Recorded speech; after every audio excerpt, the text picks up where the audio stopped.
That's what I came across. Yeah, I could totally be at something like, well, they flew past the industrial park by a ways, and then turned around and came back. 'Cause that's actually kind of the direction they needed to go for their mission, which was over the Adriatic Sea. It's off to the east, so I could see where they went west, turned around, and coming back, something happens, and then bang. Yeah, but we don't know what direction it was traveling when it impacted the ground. No. Okay. We don't know that. And Okay.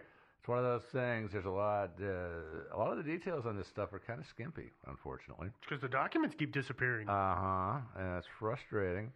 But as far as him choosing the wrong glide path and missing his objective, that seems like kind of a boneheaded mistake if he was that experienced of a pilot. I could actually see, though, I could see a guy being very confident and he's going to get these engines restarted. So he spends, let's say, 30 or 40 seconds longer than he should trying to get the engines, which you are saying in this supposed scenario died. He's trying to get them restarted, and by spending too long on that, he loses that window of opportunity to get himself spun about and on a good path heading back. Yeah.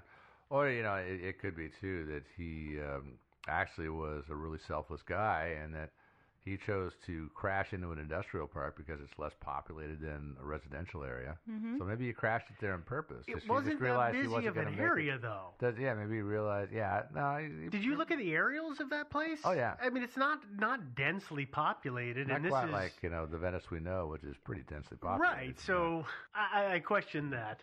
That's all. Yeah. Well, let's get back from that. Let's look at another couple of options for pilot error.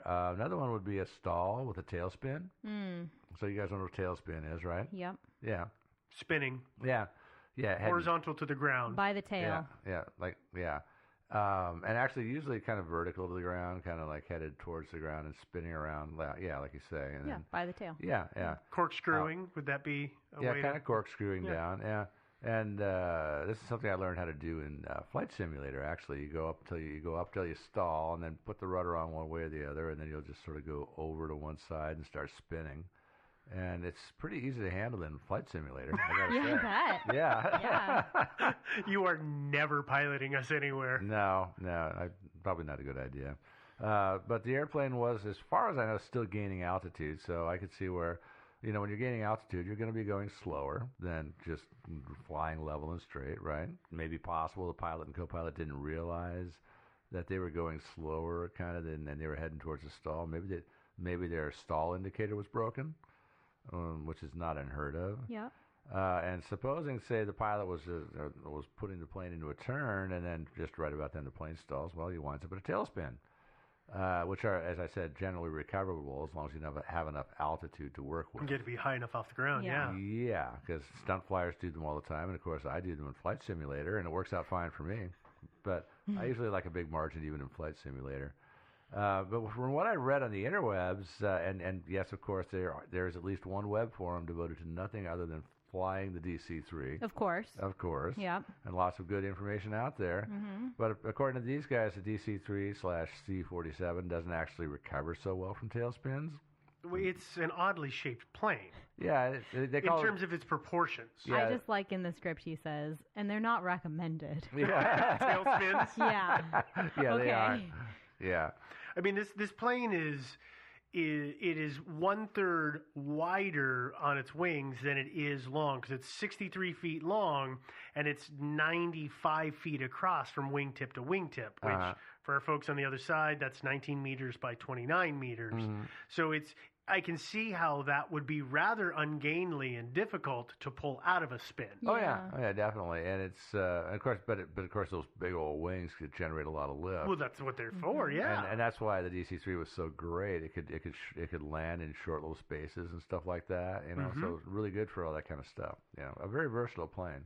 There's still some around, actually, even today, flying. There are a few left, yeah. Yeah. Actually, we used to have one right here in Portland at OMSI. Did you ever see that thing? No, I didn't. Yeah, years ago at the old OMSI up by the zoo, they had a DC-3 on public display there for many, many years. I remember that. You remember that one? I do, yeah. Yeah, and unfortunately, when they moved down to the river, they got rid of it, which kind of, actually, I'm still kind of angry about. That was really cool.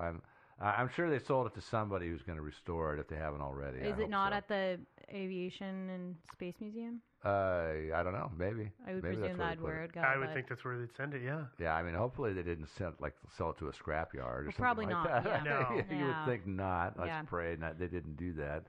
Well, anyway, where were we? Oh, yeah, tailspins. I don't know. I think the pilots would have had to have been really kind of asleep at the switch for this to happen. Although it was early, maybe they hadn't had their coffee. Did I mention they took off at 7:30 in the morning? Yes. Maybe they just hadn't had enough coffee, and maybe they.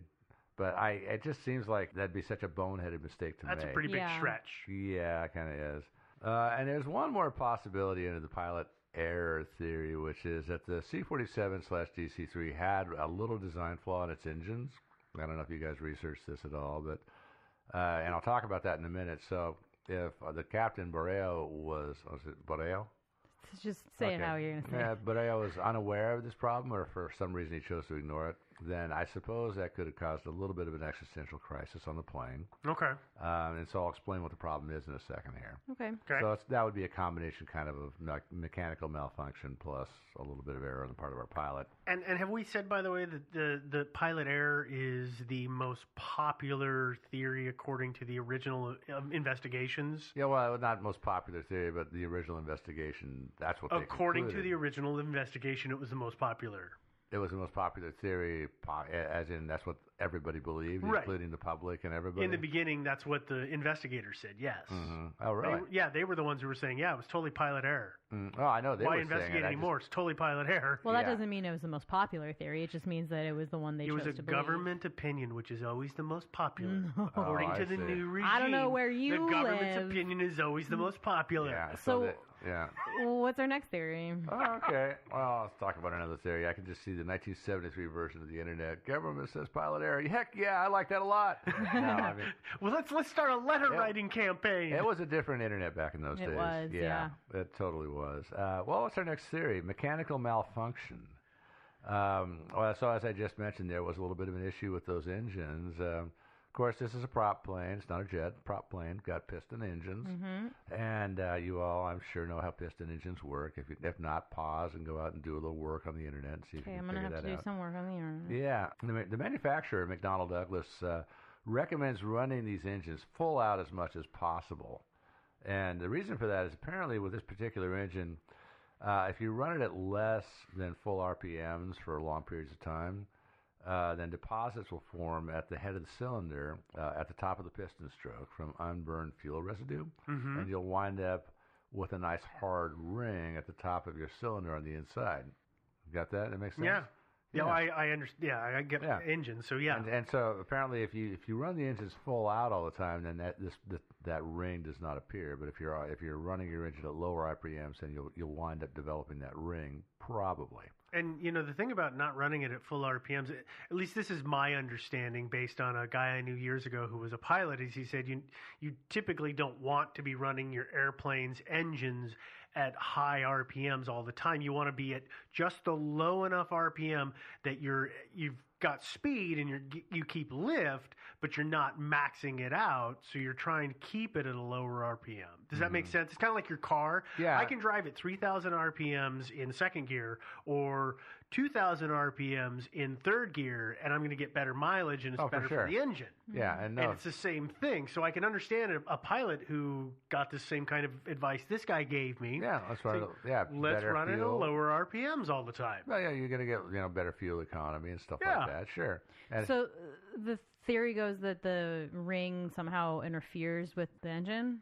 yeah, this hard ring of residue. Essentially, what happens is that if you've been running your engine at less than full RPMs regularly a lot, then you get that ring, and then if suddenly for some reason with this particular engine, if you suddenly gun it up to full RPMs, what happens is your piston, which then you know what a piston ring is, right? Not the same as a ring on the inside of the cylinder. The piston rings actually can hit that hard ring on the inside of the cylinder and break. Oh, And that's a problem. That's a big problem. Okay. It's kind of in the engine world. That's kind of catastrophic, actually. Yeah. Because those rings keep the oil that's in the engine from going into the fuel system and vice versa. Mm-hmm. And if they start to mix, really bad things happen. Right. Yeah, and on top of that, just having these things break into pieces and being stuck between the piston and the cylinder wall is also and getting ground in. And stuff. Oh yeah, they're gonna not beat the good. hell out of everything. Yeah. They're Oh, yeah. gonna destroy it quite Yeah. quickly. Yeah, it's Because bad news. the engines tend to go at several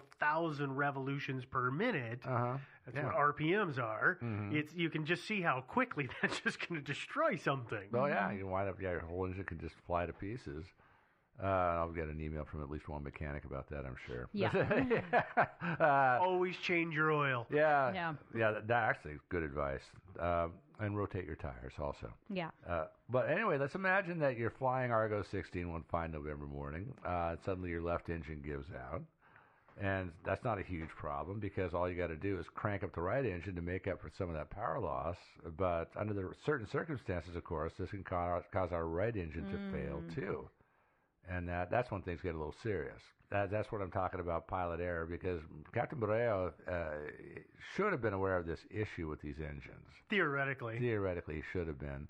And, again, this is all supposition on my part, too, because we don't know how he ran his plane. He piloted this thing all the time. He might have run it full out 24/7. I don't know.